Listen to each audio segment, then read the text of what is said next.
Well, my whole family's been sick as hell all week. Coughing, sneezing, aching, carrying on. No stomach issues there, so that's definitely a plus. A lot of going to bed early, sleeping late, although I still work every day thanks to remote options, but it still feels like I got it worse than everybody else. Of course, young kids are more resilient. They basically just nap a little bit more than usual, and they're off to the races. But is it possible I have the dreaded man cold? Now, I'm fortunate enough not to have a wife calling me a wimp for being sick, but I know many men aren't so lucky. Maybe you've seen the sketch comedies from Studio C or British comedy shows or countless YouTube or TikTok videos poking fun at men for not being able to handle minor colds and flu.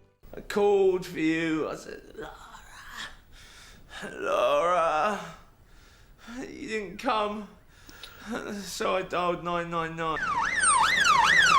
Where is he? Quickly, love. Okay, son, everything's gonna be fine. I'm gonna die. Not if we can help it. My head's so burny. When one of us is sick, it's bad enough. But when we're both sick, we need something that works fast. Between the kids and our jobs, there's just no room in our busy schedule to be stuck in bed.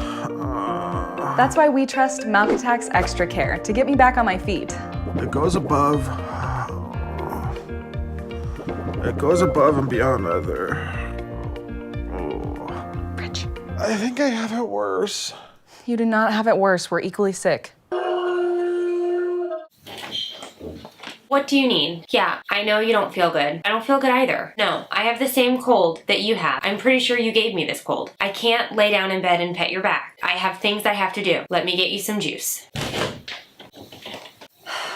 You need Tylenol? I've already felt your head. You don't have a fever. I'm not checking your head again. You're perfectly fine. I will check your head one more time. Yeah, you still don't have a fever. I know that you feel like you're going to die, but you're not going to die. I will dig a hole, kick you into the hole, and cover you up. You just have a cold.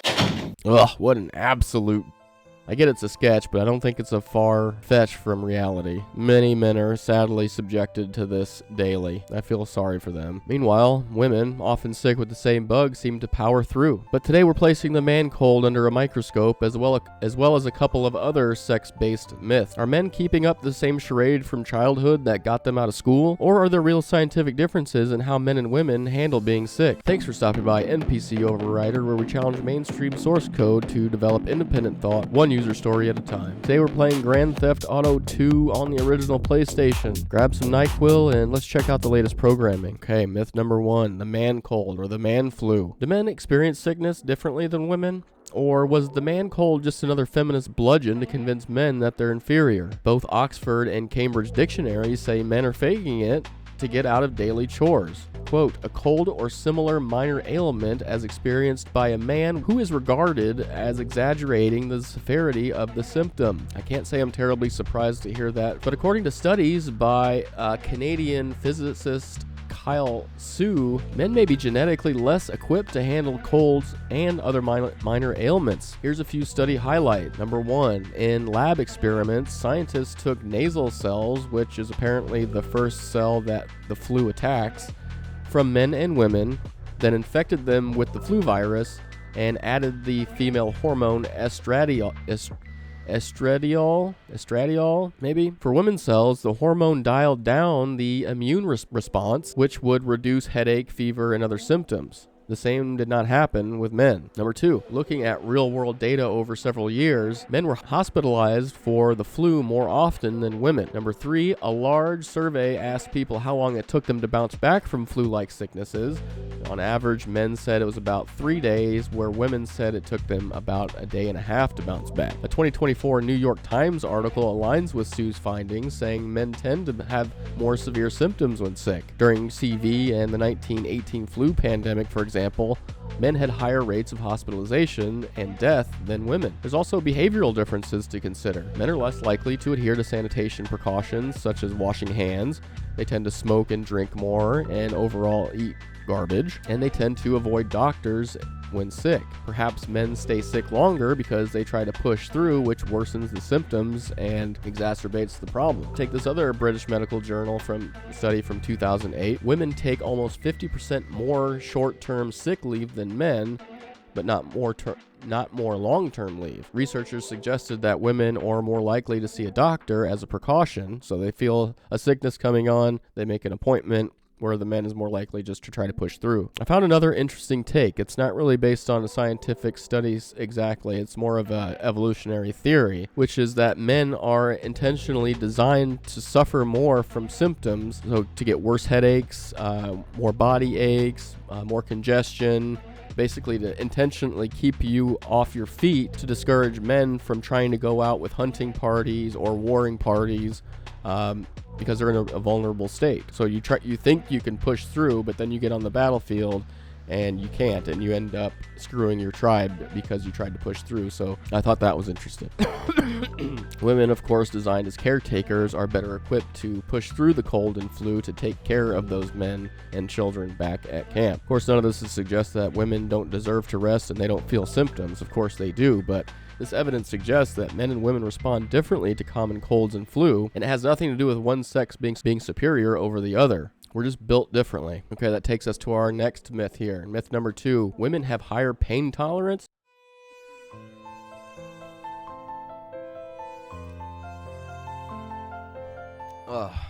All right, let's get a little bit uncomfortable. And whether we're talking about colds or physical pain, we've all heard women tell each other to suck it up because they've given birth, while men whine about minor aches and pains. According to a 2013 scientific review titled Sex Differences in Pain, published in the British Journal of Anesthesia, men and women experience pain differently. For example, data suggests women generally show greater pain sensitivity. They tend to report higher pain intensity and feel pain sooner, and endure pain for shorter time periods compared to men in controlled testing. These differences show in heat and cold, mechanical pain with pressure or pinpricks, electrical stimulation, and other stimuli. There's no definitive cause for this, but there are multiple factors to consider, such as hormones, of course, brain processing differences, and social influences. Men might be able to take greater pain in shorter intervals, which is handy when you're fighting an enemy tribe or a bear out on the hunt, where women are more equipped for longer-term pain, such as childbirth. We've heard the comment that if men had to do the birthing, humans would have died out a long time ago. And women certainly feel that pain too, but they can handle it, and the dopamine release post-birth makes that trade-off much worth it. All right, lastly, myth number 3.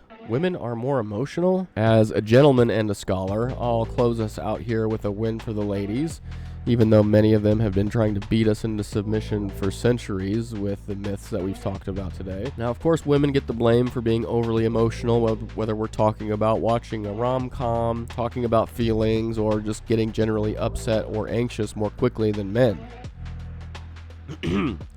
Men, on the other hand, are generally regarded as stoics, rarely showing emotion, or at least vulnerable emotion.